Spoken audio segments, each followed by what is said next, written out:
This is a very sad day for America. Former President Donald Trump called the latest indictment against him a persecution on Thursday after his arraignment on federal charges he led a conspiracy built on lies to overturn his 2020 election defeat. Inside the Washington, D.C. courtroom about an hour earlier, Trump pleaded not guilty to the charges, standing up to address the judge directly as he entered the plea. Sitting in the front row behind Trump was special counsel Jack Smith. Trump appeared to glance occasionally at Smith, who has accused the former president and his allies of promoting false claims that the election was rigged, pressuring state and federal officials to alter the results, and assembling fake slates of electors to try to wrest electoral votes from then-President-elect Joe Biden. Outside, small groups of Trump supporters and critics took turns posing in front of the John Marshall Park entrance of the federal courthouse, about a half mile from the U.S. Capitol, the building Trump's supporters attacked on January 6, 2021. The men and women of law enforcement who defended the U.S. Capitol on January 6th are heroes.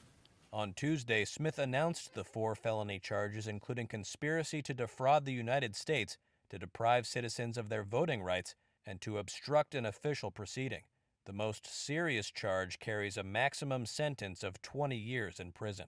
Thursday's arraignment was the third time Trump has pleaded not guilty since April. The 77-year-old and front-runner for the Republican presidential nomination previously pleaded not guilty to federal charges that he retained classified documents after leaving office, and New York State charges that he falsified documents in connection with hush money payments to a porn star. And he may soon face more charges in Georgia, where a state prosecutor is investigating his attempts to overturn the 2020 election there. This is a persecution of a political opponent. While Trump repeated his claim that he was being persecuted before flying back to his Bedminster, New Jersey golf club, Trump himself has been accused of using government power for political gain.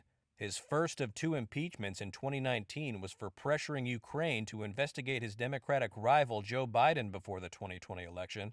Senate Republicans later acquitted him of those charges. This is not the place that I left. Trump also said that he was sad to see what he called filth and broken buildings in Washington, D.C.